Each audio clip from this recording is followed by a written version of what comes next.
하나님께 영광이 되고 우리에게 큰 은혜가 된 줄 믿습니다. 우리 옆에 분들, 뒤에 분들에게 이렇게 선포했으면 좋겠습니다. 우선 저를 바라보시고요. 우리 가정은 믿음의 가정입니다. 우리 자녀는 믿음의 자녀입니다. 마지막으로 우리 교회는 믿음의 교회입니다. 믿으십니까? 아멘. 명절에 온 가족이 모여도, 그리고 온 가족이 함께 은혜를 나누었으면 좋겠고, 정말 믿음이 넘치는 가정과 자녀들이 되기를 예수 그리스도의 이름으로 축복합니다. 특별히 온 세대 예배로 예배하는데 너무 뿌듯하고 좋은 반면에 정말 더 많은 자녀들이 우리 교회에 있는데 아쉬운 마음도 있습니다. 우리 자녀들을 위해서 기도해 주시고, 정말 어린 영혼들이 믿음을 가지고 하나님 안에서 잘 자라도록 기도해 주시면 감사하겠습니다. 추석을 맞아서 저도 집에 다녀왔는데요, 속초까지 보통 2시간 반이 걸리는데 7시간 반이 걸렸습니다. 가는 데만. 예, 어렵게 갔는데도 그래도 기분은 나쁘지 않았습니다. 아버지 집에 가는 것, 그리고 고향에 가는 기쁨이 있구나. 물론 엉덩이가 아프고 좀 힘들긴 했습니다. 그곳에서 또 도착해서 부모님들과 또 형제들과 형제 자매들과 은혜 교제들을 나누는 것이 참 기쁨이었습니다. 또 돌아오는 길에는 한 4시간 반 정도 걸렸는데 감사하더라고요. 2시간 반 평소에는 걸리는데 7시간 반이 안 걸리고 4시간 반 걸린 게 얼마나 감사한지. 그런데 옆에 통화하는 분들의 소리를 들으니까 부산까지는 12시간이 걸렸대요. 그러면서 아무것도 아니라고. 중요한 것은 우리의 고향이 있다는 것. 그런데 오늘 히브리서 11장이 계속 우리에게 말하고 있는 것은 너의 고향이 사실 그곳이 아니야 라고 말씀하고 있다는 거예요. 너의 영원한 본향, 아버지께서 부르실 본향, 우리가 함께 영원히 아버지와 함께 거할 본향이 있다는 것을 오늘 히브리서 11장은 믿음으로 받아들이라고 우리에게 계속 말씀하세요. 너희의 죽음, 너희의 이 땅의 어려움과 고난, 더 중요한 것은 하나님의 나라 본향을 사모해야 한다. 지금 길이 막히고, 지금 길이 험하고, 지금 인생의 길이 고난일지라도 아버지의 집이 있다는 것을 기대하는 마음으로 걸어가는 사람과 기약 없이 걸어가는 사람의 마음과 기분은 전혀 다를 것이라는 것이죠. 사랑하는 성도 여러분, 우리에게 영원한 본향, 아버지 집이 있다는 것을 꼭 기억하시고 이 땅에서 주님과 동행하시며 승리하는 삶을 살아가시길 예수 그리스도의 이름으로 축복합니다. 지난주 말씀은 야곱 이야기였습니다. 지팡이를 의지하며 경배한 야곱. 야곱의 삶을 우리가 너무나 잘 알잖아요.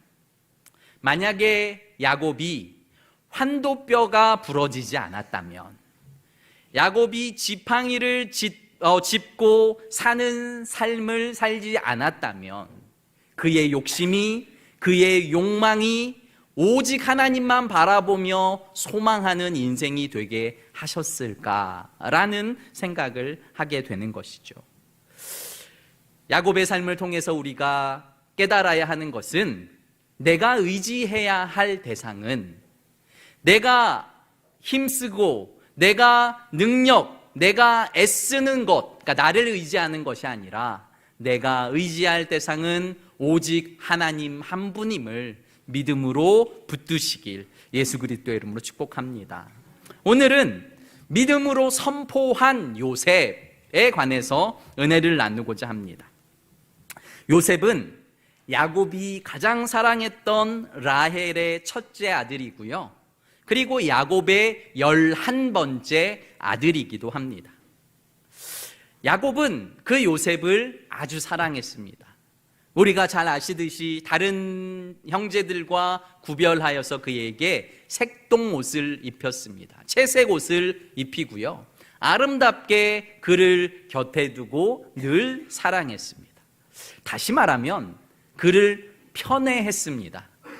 다른 11명의 형제들이 있음에도 불구하고 그를 편애하고 그를 지나치게 사랑했기 때문에 그의 형들의 미움은 고스란히 요셉에게 향하게 되었죠. 더군다나 불에 기름을 부은 것은 그가 꿈을 꾸었다는 것이죠. 하나님이 사실 그에게 꿈을 꾸게 했는데 그가 꿈을 꿈으로 말미암아 해와 달과 11별들이 그에게 절을 하는, 꿈을 꿈으로 말미암아 그의 질투와 그의 미움이 극에 달하게 되었고 형들은 그를 노예로 팔아버리게 됩니다.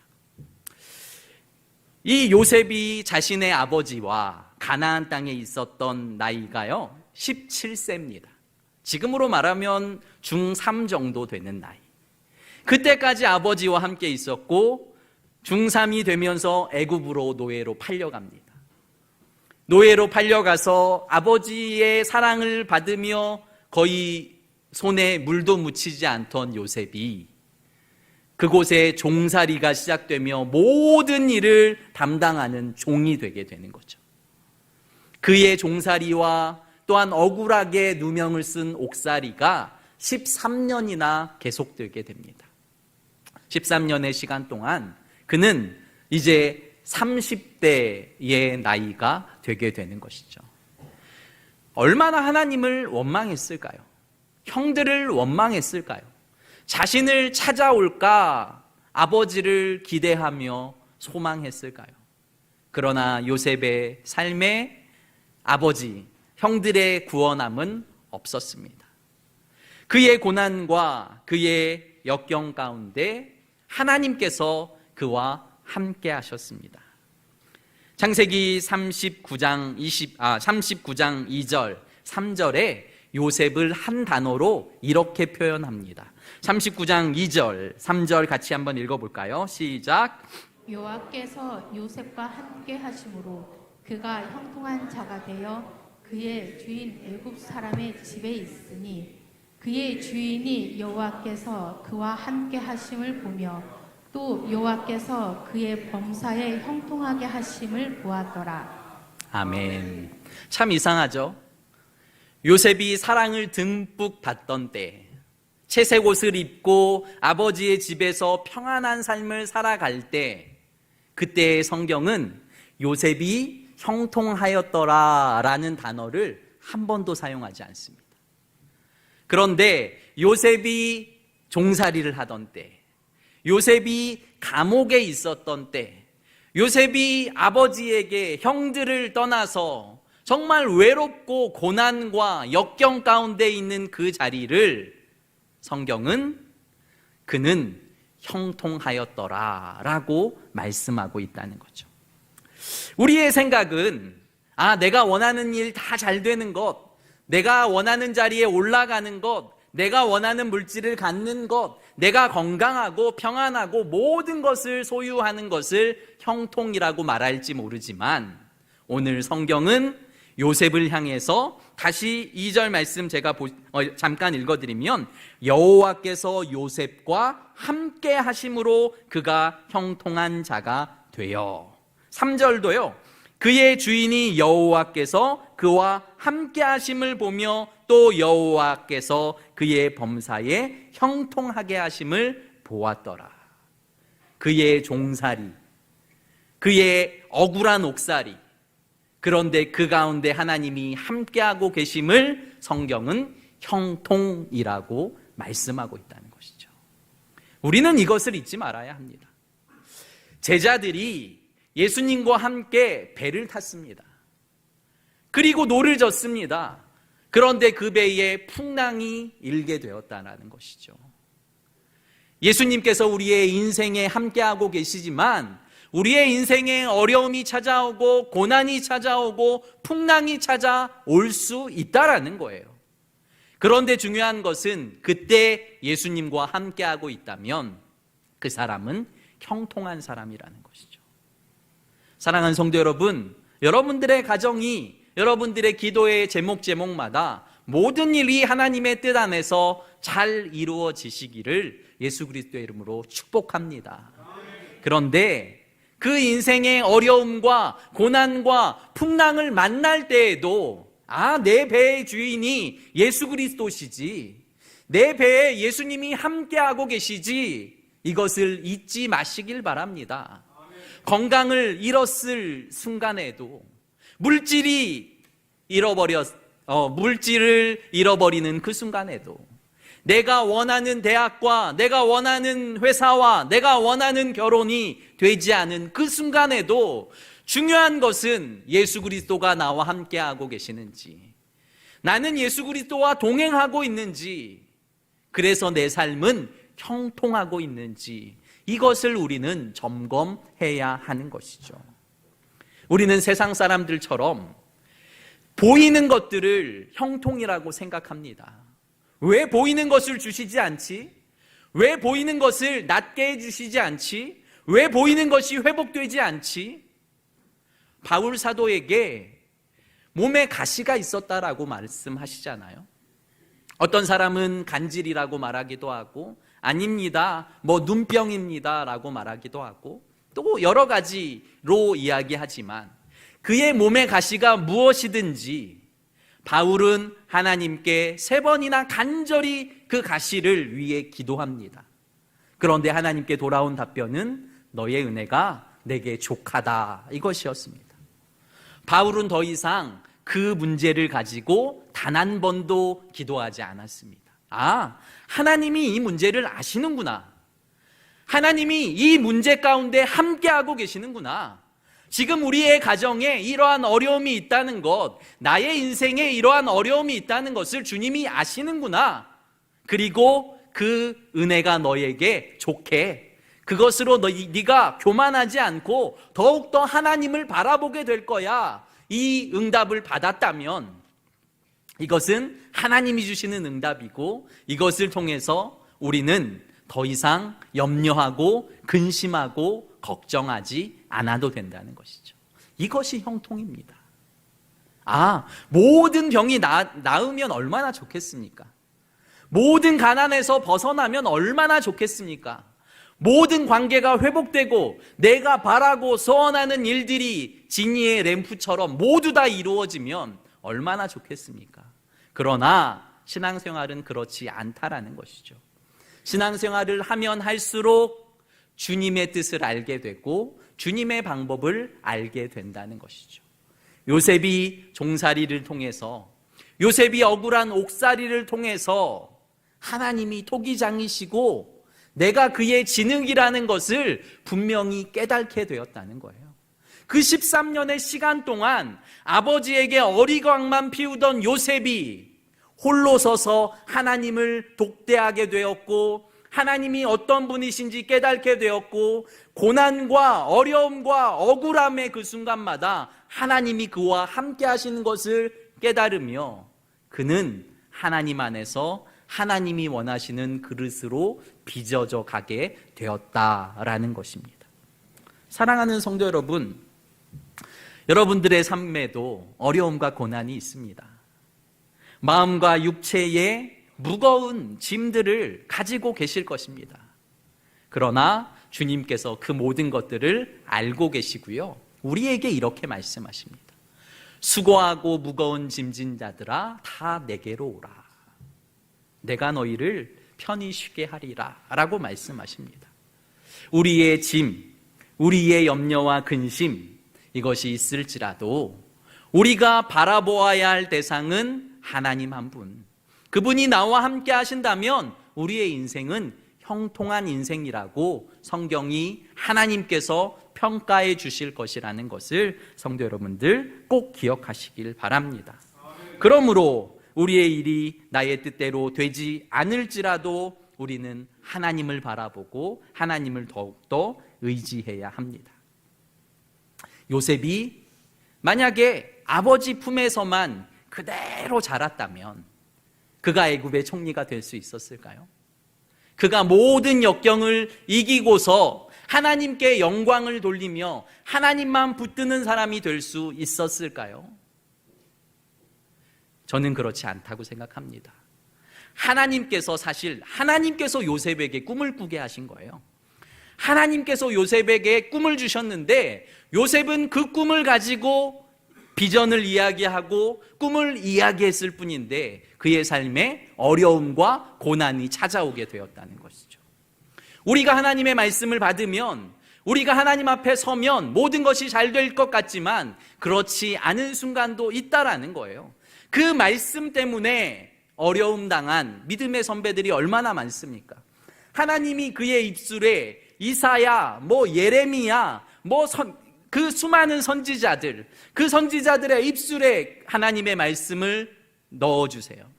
하나님의 말씀을 선포했는데요, 이스라엘 백성들의 온갖 질타와 온갖 책망을 그들이 고스란히 다 받고 그들이 아파하는 모습을 우리는 성경을 통해서 바라보게 된다는 것이죠. 하나님의 말씀을 받았으니까, 하나님이 나와 함께 하시니까, 하나님이 내 인생의 주인이니까 나는 더 이상 고통 없어, 나는 고통 끝, 행복 시작, 이렇게 생각하시면 안 되고요. 오히려 고통이 있지만, 고난이 있지만 하나님이 내 배의 주인이니까 나는 형통한 삶이야. 하나님이 기억하시니까 이것을 이길 만한 힘을 나에게 주고도 남으셔. 나는 이 어려움을 이기고 오히려 정금같이 순전한 성도로 거듭날 거야 라는 마음을 먹으시길 예수 그리스도의 이름으로 축복합니다. 시간이 흐르고 애굽에 그의 형들이 찾아오게 됩니다. 이제 30대가 넘은 요셉, 그리고 그는 애굽의 두 번째 2인자 국무총리가 됩니다. 총리가 됩니다. 총리가 되고 그 애굽과 그 일대에 가뭄이 찾아오게 되는 거죠. 그러니까 모두 다 곡식을 얻으려고 애굽으로 몰려듭니다. 형들이 돈을 가지고 그리고 다른 교환할 것을 가지고 요셉 앞에 서는 거예요. 그들은 감히 요셉이라고 상상조차 못하고 고개를 들어 요셉을 쳐다볼 수조차 없는 존재들이 되었습니다. 그에게 머리를 숙이고 인사를 하죠. 요셉은 단박에 그의 형들이라는 것을 알아봅니다. 그의 삶이 그냥 지나가겠죠.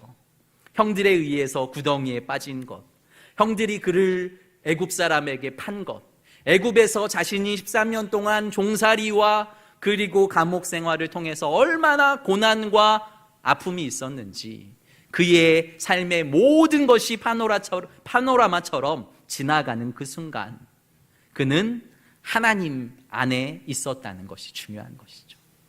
그는 얼마든지 복수할 수 있는 자리에 올라가 있었습니다. 그는 얼마든지 저들을 나무랄 수 있는 자리에 올라가 있었습니다. 그럼에도 불구하고 요셉은 형들에게 하나님의 말씀, 하나님의 입장에서 저들을 대변합니다. 창세기 45장 5절 말씀 같이 한번 읽어볼까요? 창세기 45장 5절입니다. 시작. 당신들이 나를 이곳에 왔다고 해서 근심하지 마소서, 한탄하지 마소서. 하나님이 생명을 구원하시려고 나를 당신들보다 먼저 보내셨나이다. 아멘. 형들의 입장에서 한번 생각해 보십시오. 저 미운 놈하고 그를 애굽에 팔아버렸어요. 처음에는 죽이자고 작당하는 그 소리를 요셉이 다 들었어요. 그런데 죽이지는 말고 그래도 동생이니까 애굽의 종으로 팔자라고 그를 팔았습니다. 그리고 아버지에겐 그가 죽었습니다 라고 거짓말하고 몇십 년의 시간이 지난 거예요. 20년의 시간이 지나고 20여 년의 시간이 지나고 그가 애굽의 국무총리가 된 거예요. 국무총리, 얼굴도 바라볼 수 없는 사람이 갑자기 형님들 내가 요셉입니다, 얼굴을 들어서 나를 바라보십시오 라고 말할 때에 그들은 아마 간이 콩알만해지고 이제 죽었다라는 생각이 들었을 겁니다. 그런데 하나님께서 빚으신, 하나님께서 연단하셔서 하나님께서 하나님의 사람으로 만드신 요셉의 고백은 오늘 45장 5절 말씀 제가 다시 한번 읽어드릴게요. 당신들이 나를 이곳에 팔았다고 해서 근심하지 마소서, 한탄하지 마소서. 하나님이 생명을 구원하시려고 나를 당신들보다 먼저 보내셨나이다. 요셉은 이 고난의 시간을 통해서 하나님의 뜻을 알게 됐어요. 하나님의 뜻을 품게 됐어요. 하나님의 비전의 사람이 되었습니다. 그래서 나를 통해서 우리의 가정 전체를 구원하기로 작정하셨구나.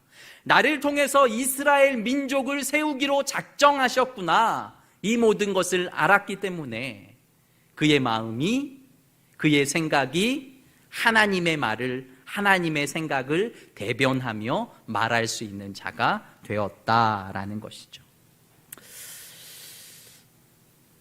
가족 있잖아요. 형제 자매. 저는 이남 이녀인데 이제 나이가 죄송합니다. 나이가 들수록이라고 말씀드려서 나이가 들수록 그 동생들하고 만남이 이거 잘못하면 싸우겠는데 이런 생각이 가끔 들 때가 있어요. 이제 몇십 년 동안 서로 다른 삶을 살게 됐잖아요. 다른 환경, 다른 장소, 다른 삶을 사니까 서로 만나서 양보하지 않으면, 서로 이해하지 않으면, 서로 배려하지 않으면 싸움이 될 수 있겠다라는 생각이 들더라고요. 어떤 문제를 가지고 이번에도 뉴스를 보니까요, 어떤 가정에서 칼부림이 났습니다. 어떤 자녀가 어떤 부모를 죽였습니다. 그게 유산 문제였습니다. 이런 뉴스들이 막 나오더라고요. 그런데 믿음의 사람도 믿음 안에 서 있지 않으면 서로 겸손해지고 서로 이해하고 서로 용납하려고 힘쓰고 애쓰지 않으면 이거 형제가 자매들과 내가 혹시 다툴 수도 있겠네 라는 생각이 문득문득 들 때가 있더라고요. 사랑하는 성도 여러분, 그렇습니다. 우리의 욕심, 우리의 이익, 우리의 생각들을 다 토해내서 하나 될 수 있는 방법은 없습니다. 서로 양보하고 서로 섬기고 서로 이해하고 서로 배려하지 않으면 가정도 그리고 교회도 어떠한 공동체도 유지될 수 없음을 저는 오늘 말씀을 통해서 깨닫게 됩니다. 그러면서 요셉이 이제 마지막 순간을 맞이하게 되는 거예요. 창세기 50장 24절, 요셉이 마지막 죽음의 순간에 형제들을 다 불러 모읍니다. 자손들을 다 불러 모읍니다. 그리고 이렇게 고백합니다. 함께 읽어볼까요? 시작. 요셉이 그의 형제들에게 이르되 나는 죽을 것이나 하나님이 당신들을 돌보시고 당신들을 이 땅에서 인도하여 내사 아브라함과 이삭과 야곱에게 행하신 이르게 하시리라 하고. 아멘. 무슨 말입니까? 요셉은 자신의 임종을 앞둔 거예요. 그러니까 내가 이제 얼마 살지 못하는구나, 이걸 알아요. 자녀들에게 유언할 수 있는 말이 얼마나 많겠습니까? 그런데 그런 것 이야기하지 않아요. 뭐라고 말하냐면요, 당신들, 형님들, 그리고 너희 자손들, 나는 죽지만 하나님이 너희를 돌볼 거다. 나는 죽지만 하나님이 너희를 인도하실 거야. 사실 이 요셉 하나 바라보고 다 애국으로 모인 거잖아요. 요셉 하나 바라보고 가나안 땅에서 모두 다 이주해 와서 지금 이 애굽 땅에 있는데, 요셉은 죽으면서까지도 자신을 드러내고 자신을 자랑하는 것이 아니라, 하나님, 우리 자손을 돌보십시오. 하나님, 우리의 자손을 인도하십시오. 하나님, 우리의 자녀의 주님이 되어 주십시오 하고 자손을 축복하고 형제를 축복하고 모든 것을 하나님께 맡기는 요셉의 모습을 바라보게 된다는 것이죠. 사랑하는 성도 여러분, 무엇을 물려주시겠습니까? 좋은 것 물려주시는 것 좋습니다. 저도 좋은 것 있으면 물려주고 싶습니다.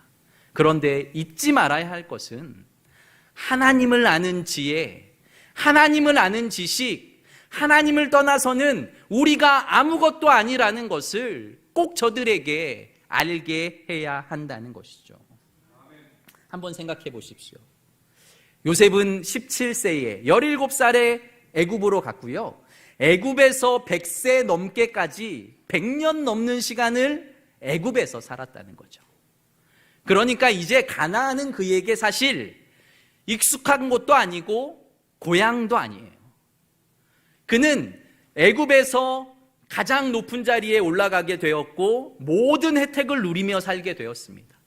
그의 자녀들은 애굽에서 태어났고 애굽에서 공부하고 애굽에서 지위를 누리며 살아가고 있습니다.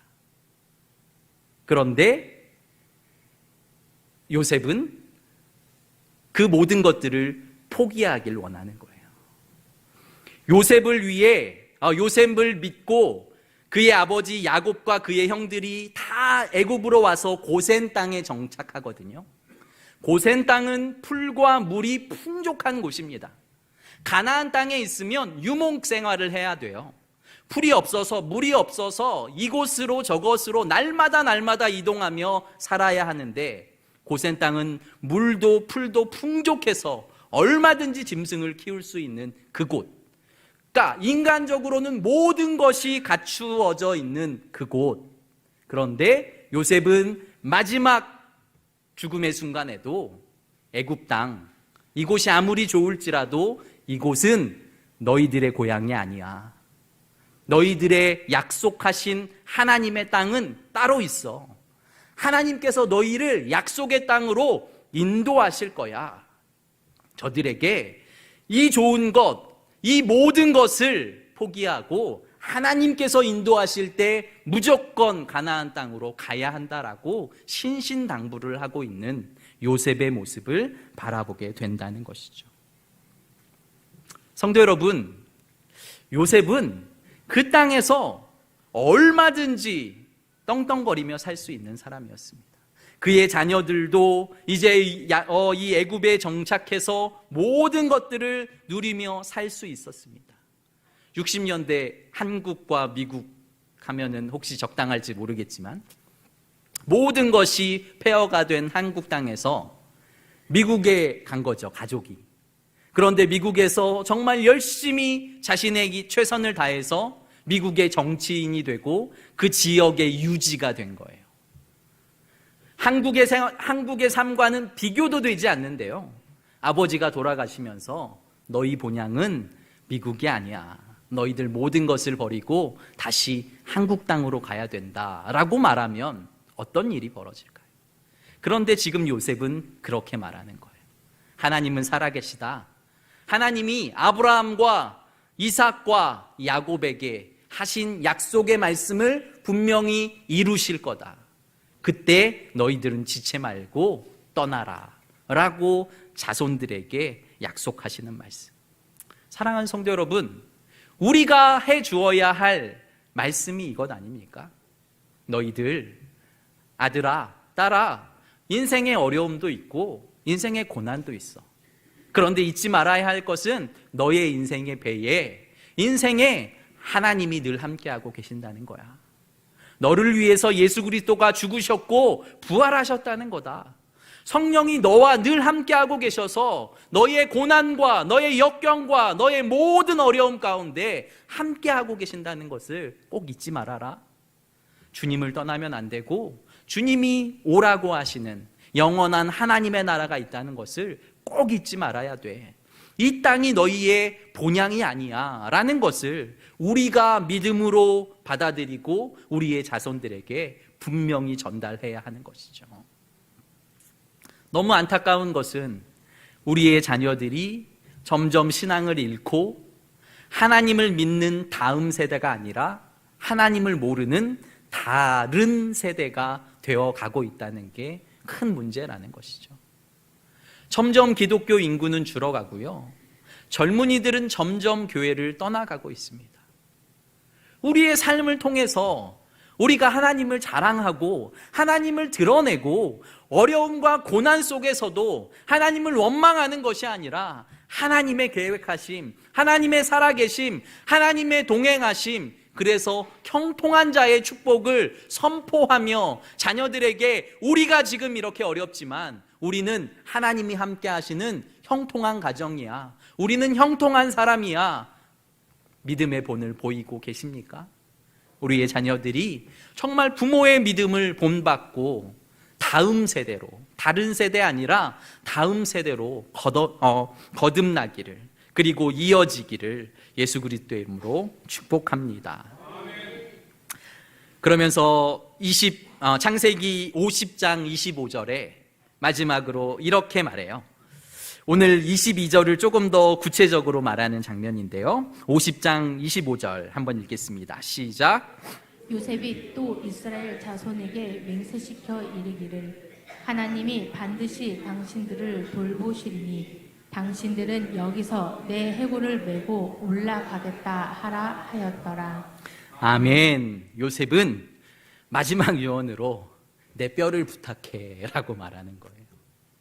하나님께서 본향으로, 하나님께서 가나안 땅으로 너희를 부를 때에, 우리를 부를 때에 내 뼈가 지금 백골이 되어 있을지라도 내 뼈를 꼭 가지고 가나안 땅으로 가져라 라고 말씀하고 있는 거죠. 이 땅이 소망이 있어 보이고, 이 땅이 즐거워 보이고, 이 땅이 대단해 보일지라도 오히려 가나안 땅에 가면 하나님이 주시는 비와 하나님이 주시는 풀 없이는 살아갈 수 없는 그 땅일지라도 하나님이 함께 하시는 땅, 하나님이 역사하시는 땅, 하나님이 살리시고 먹이시는 그 땅이 형통의 땅이라는 것을 요셉은 마음에 새겼고 자녀들에게 그렇게 선포하고 있다는 것을 사랑하는 성도 여러분들 믿으시길 바랍니다. 오늘 22절 말씀 제가 한 번 더 읽어드릴게요. 믿음으로 요셉은 임종시에 이스라엘 자손들이 떠날 것을 말하고 또 자기 뼈를 위하여 명하였으며, 요셉은 하나님의 말씀을 붙들었어요. 그리고 약속의 땅을 바라봤고요, 가나안 땅을 소망했습니다. 그리고 자신을 팔아버린 형제들을 오히려 마지막 순간에 축복합니다. 하나님께서 당신들을 돌볼 겁니다. 하나님께서 당신들을 인도할 겁니다. 나를 바라보지 마시고 하나님을 바라보십시오. 하나님의 음성을 들으십시오. 하나님께서 가라고 하실 때 그곳으로 가십시오라고 하나님께 의지하라고 말씀하시는 거죠. 우리가 아무리 멋진 집을 짓고 아무리 멋진 인생을 설계할지라도 말씀 위에 짓지 않은 집은 모래 위에 지은 집과 같다라고 말씀합니다. 모래성은 바람이 불면, 비가 내리면 끝납니다.